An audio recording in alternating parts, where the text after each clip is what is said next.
Hi students, welcome to the chemistry sessions. So today we are going to discuss about the CBSE pattern exercise for the hydrogen chapter, right? And I hope everybody has revised the entire chapter because we are going to discuss 10 questions related to that too very important, which are more likely to come in the exam. So let us start with the question number 1. What does it say? Okay, now the question number 1 to 3 will be 1 mark, so just answer accordingly. What is the trade name of hydrogen peroxide used as an antiseptic? Now that's an important question. So we know that hydrogen peroxide is used as an antiseptic, and what is the name for the compound basically? That is perhydrol. That is the compound. You must learn this. This one is important, and it is used as an antiseptic, that too a mild antiseptic. Mild antiseptic. Fine, clear? Let's move on further then. Okay, so the next question say, which isotope of hydrogen? So we have covered up this particular topic as well, that what all are isotopes of hydrogen. Fine. Okay, so we have got 3 isotopes. So one is protium, right? Another one is deuterium. Third one is tritium, right? So this is protium, deuterium, tritium, and this protium is actually H, nothing but the hydrogen we call it, fine. And they are asking does not contain, which of them does not contain any neutron? See here, if one is electron, so one must be the proton, then the neutron will be over here 0, right? Over here neutron 1, over here neutron 2, clear? And I know my answer, that is protium, right? So don't just write hydrogen but write protium, it would be appropriate. Which one is radioactive? So you know it's the tritium, right? Clear? Okay. So let's move on further then. Question number 3. Arrange. Now this one is important. Arrange H2, D2 and T2 in the decreasing order of their right. So I need is the arrangement of these 3 isotopes, right, in the boiling point. So as I have told you that higher the mass, bigger the compound is, that means more the mass, more will be the boiling point. We know this, right? So which one will be having the most boiling, most mass, more mass? That will be tritium, T2, then D2 and then finally H2.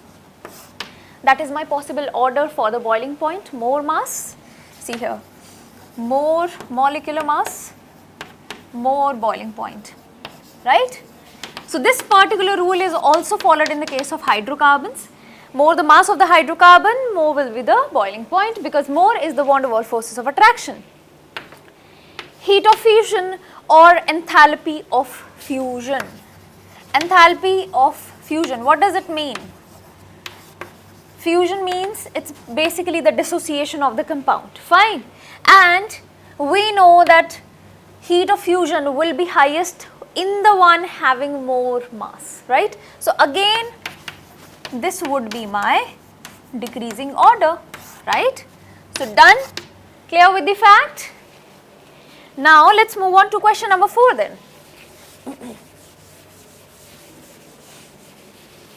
Question 4. Now it's of 2 marks. Name the classes of hydrides. So first of all, what I would like to tell you over here, hydride topic is very important. Question can arise from this, fine.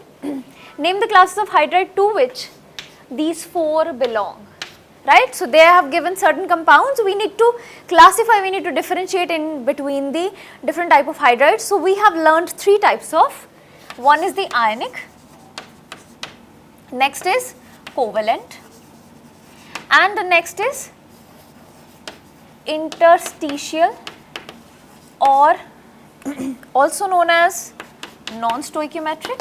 Yes, remember this. Covalent or molecular, ionic or saline. Clear? Okay. Now let us just classify these 4. 1. H2O. See here. So first of all, this is a covalent compound, fine, you know this, and it's a covalent hydride. To be very precise, the three types of covalent hydrides are electron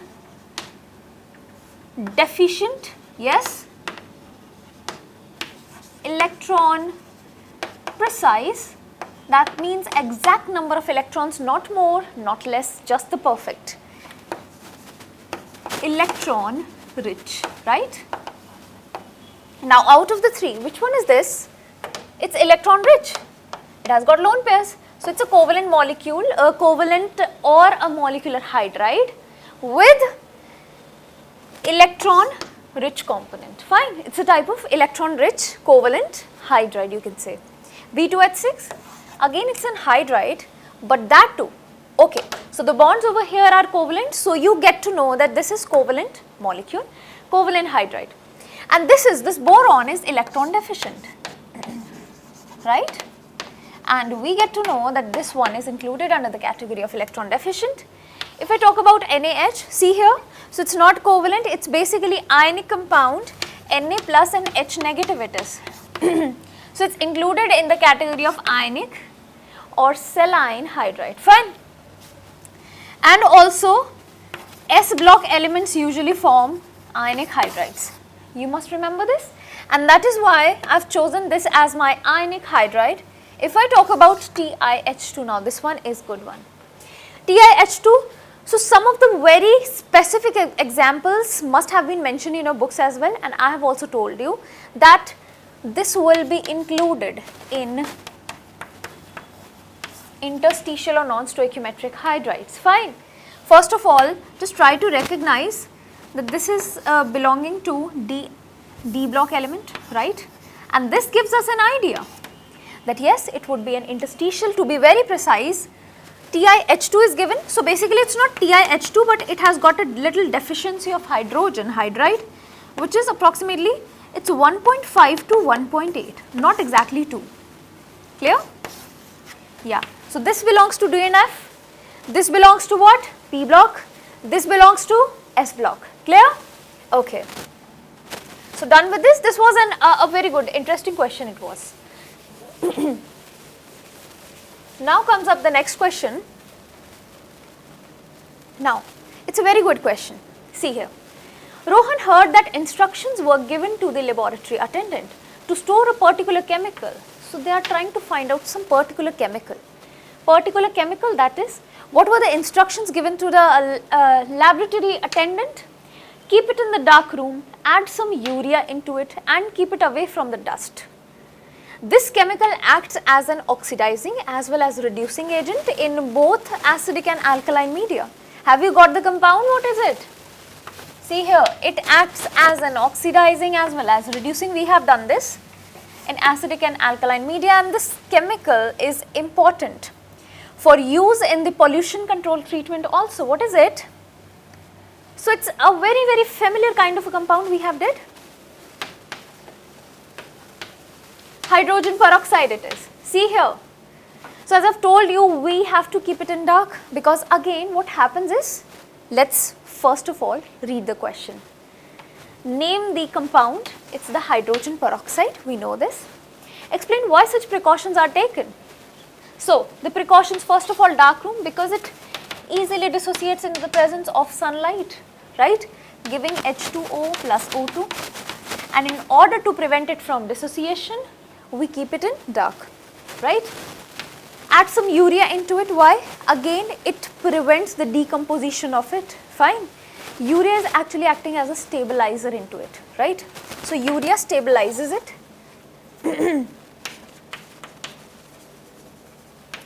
And if I talk about the dust, if there is dust, the presence of dust can be very explosive. It will dissociate, it will decompose in the presence of dust explosively, right. So that is why we have to keep it away from the dust in a properly closed container. And that is what the question is. I hope that is clear to you. Okay. So that is it. That was question number 5, and an interesting one. Now, write the chemical reactions to show the amphoteric nature of the water. you have to find out the amphoteric nature. That means water is behaving as an acid as well as a base, right? So see here, water. First of all, if I am trying to show that this particular is behaving as an acid, then we have to react it with a base, right? And that is, I have chosen ammonia in this case. I get is NH4 positive plus H plus. Since this is giving H positive, see here in the equation, that is why it's acidic. If I talk about that it behaves as a base, so I am going to react it with a species so that it leads to the formation of something, right? What is that? So it's basically SH negative plus, what is left? Yes, is it? So I hope everybody has got it, that I am left with OH negative over here, thereby making this as a base. Yes? Clear about the fact? So that was, okay, wait for a moment. Wait for a second. What I have done over here is see this particular reaction carefully. Whenever NH3 is fetching one oxygen, we get OH negative here, see. Right? The correct equation is this. Now if I talk about here, now that is why I was getting confused over here. You must get H3O positive plus SH negative. Now it's perfectly correct. And yes, with that matter of fact, it changes. Yeah. So it shows these two both reactions shows its amphoteric nature. Clear?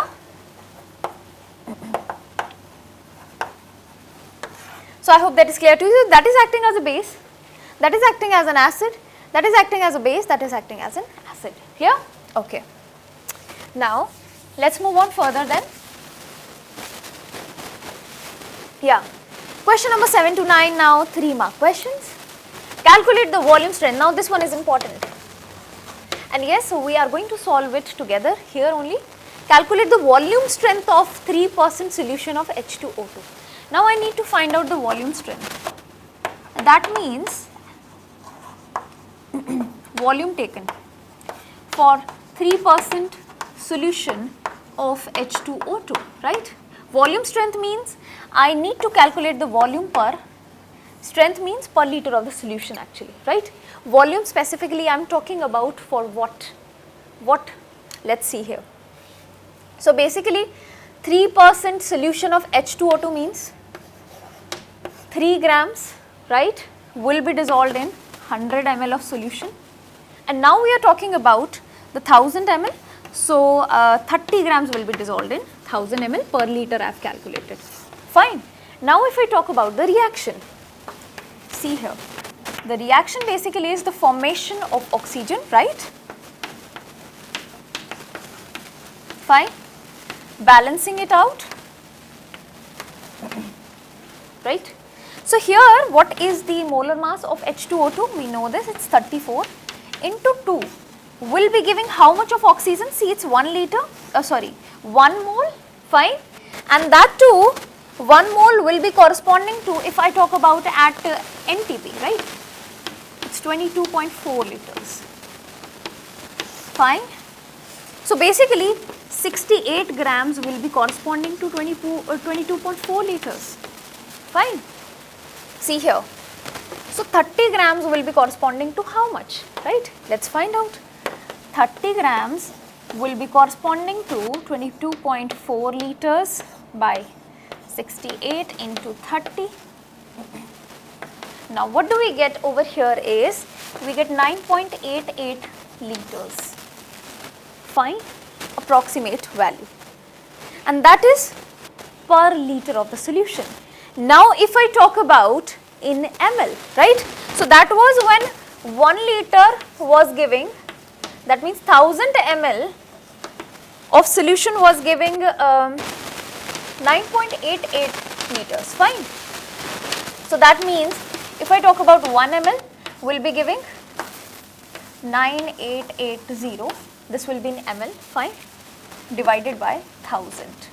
and that comes out to be 9.88 ml, and that is the answer, that is the volume strength for what? What have we found out? We have found out the volume strength for this particular solution in the terms of oxygen, the value of oxygen. Clear? I hope that is clear to you. Done? Let's move on further. So that was question number 7, and let's take up the question number 8 now. Molecular hydrates, again the hydrate question has come up, are classified into electron deficient, electron precise, electron rich compounds. Now explain each type with 2 examples. So you know this, we have just done this. Electron deficient means they have got incomplete octet. In that I have got is B2H6, Al2Cl6, right, and a lot many. Fine. So the octets of them are not complete. I am not going to discuss the entire thing, but just an idea of it. Electron deficient, electron precise. Electron precise means exactly complete thing. Fine. And one more, what you can name? C2H6, right? Yes, done. Next one, electron rich. Electron rich can be, we have just done this, H2O, one more NH3, one more HF. Yes, all of those have got extra pair of electrons to donate. Clear? Okay. So that was it. Yes, we have to properly define it because it's a 3-mark question. You have to properly define each and every part of it along with the examples. Next, what does the question say? How is H2O2 manufactured by the electrolysis of water? Give it structure. So basically, what one electrolysis method for H2O2 we have discussed, and that is not just water, but you know, the solution of acidified sulfate, right, that is H2SO4. So basically 50% of solution, write this down, this is very important, 50% of solution of H2SO4, right, and again the solution is made up in H2, right. So here is the electrolysis method for it. Electrolysis, it's high density current, so it's high electricity we have passed through it, high electric current, and after that what do we get? We get over here is peroxodisulfuric acid, right. So it's OSO3H, OSO3H. What is this? H2S2O8, peroxodisulfuric acid. Yes, and finally what do we do is hydrolysis, right? We do is hydrolysis of it, and we again get back HSO4 negative plus H positive plus my production of H2O2, right? Clear about it? Okay. So basically it's not water, electrolysis of water, but to be very specific, it is the H2SO4 or sulfuric acid solution, or you can say the acidified sulfate solution. Clear? Now the remaining part, give it structure. They are asking about the structure for hydrogen peroxide. Can you do that? So it's very, very easy. So we have got 2 kinds of structures for it. One is in the gaseous phase and one is in the solid phase. So that is how the structures are. First of all, you have to make a non-planar thing over here, right? And yes, now try to place the molecule. H, H, O, O, H, H. Now just tell me the dihedral angle in both of them, and to be very specific, this is the gaseous phase and that is the solid phase. So basically in gaseous, the dihedral angle is more, 111.5 degrees, whereas if I talk about here in the solid phase, it's slightly less, 90.2, that's it, right? Other specifications you have to write it on your own. Over here it would be 95, it would be 98, that is the length I am talking about this, right? And this one will be 147, 145, clear? Okay. So let's move on to the next particular compound. The question. Yeah, the remaining question, in fact, the 10th question, and that too a 5-mark question. Now it's very interesting. Explain the following. So the first part says a solution of H2O2 cannot be stored in for a longer period, because we know that in the presence of sunlight it starts decomposing. So it slowly decomposes, right? So that is why I cannot store it for a longer period of time. That is why we add stabilizers like urea in it. Now, anhydrous BaO2 cannot be used to prepare H2O2 by reacting with an acid. So see, actually what we have done is, what kind of a reaction we have done? Not anhydrous BaO2. Remember, we have taken up barium peroxide, yes? But we took it, we have did the preparation for H2O2 by BaO2, but not anhydrous. We have got is, in the case is, it's hydrate, 8H2O, in the presence of H2SO4, right? And that is how the reaction will be taking place. Why we have taken this? In order to have a proper solution of it, so that we can get BaSO4 plus H2O2 formed, right, along with H2O, so that what happens is, in this reaction, the extra H2O is removed by evaporating, so that more and more compound is formed, and that is why we cannot take up, it is actually unreactive in the presence of anhydrous. Clear? Okay. Next one. Liquid hydrogen cannot be used easily as a fuel. Why is that so? So first of all, the storage problem. Yes? Why the storage problem? Because again, it's a heavy container, right? We have discussed about this, that it's approximately how many times? 30 times heavier than what we have got in the form of petrol, right? The same amount of energy if we calculate. First is the storage problem, another is liquid hydrogen, see here. That means liquefying, again what do I have to do? We have to lower down its temperature, and that to approximately 20 kelvins, which is very difficult to attain, right? And yes, again there is a leakage problem in that. So many problems, and that is why it cannot be stored easily as a fuel. Done? Okay.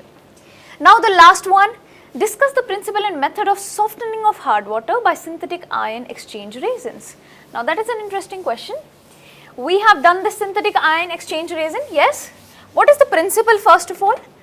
First of all, the principle is nothing but the ion exchange only. The ions have been exchanged in a, see here.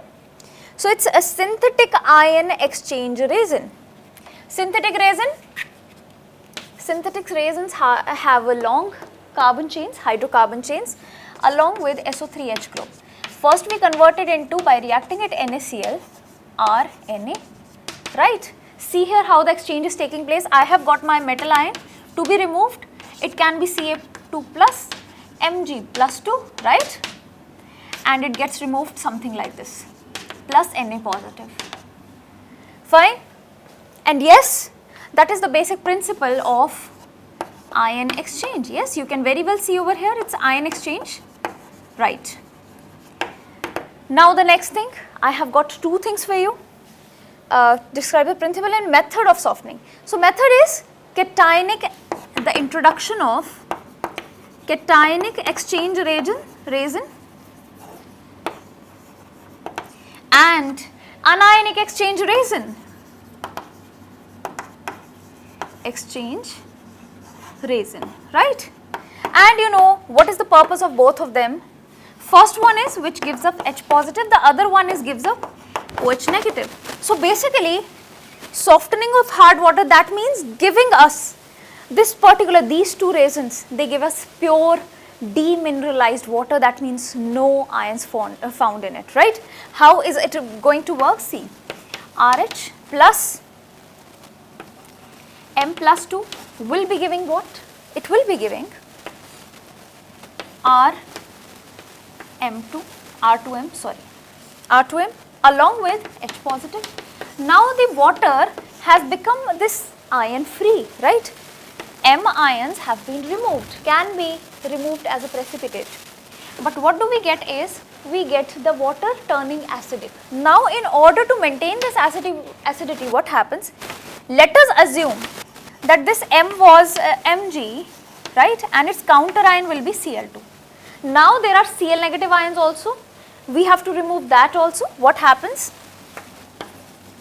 I have got anionic exchange resin. First, it reacts with OH negative, giving R NH3 positive. Sorry, it reacts with H2O first of all, right, in the solution form.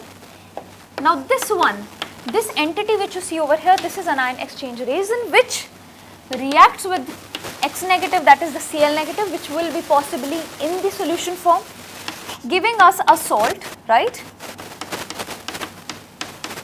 Plus, now here also the principle is same, exchange is taking place. Here also the principle is same, exchange is taking place, fine. And what do we get over here?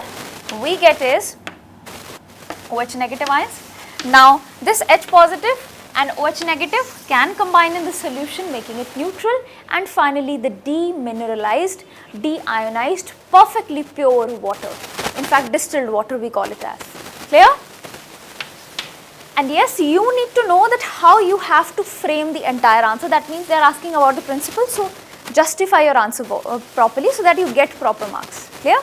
Okay. Now this completes my entire questionnaire of 10 questions. I hope everybody has understood this very well. If not, just you can reach out to me anytime. I'll be available for you to take the queries. And yes, you have to go through it once again so that you do not forget any one of the questions, because we have picked up the important ones from the chapter. Have a nice day.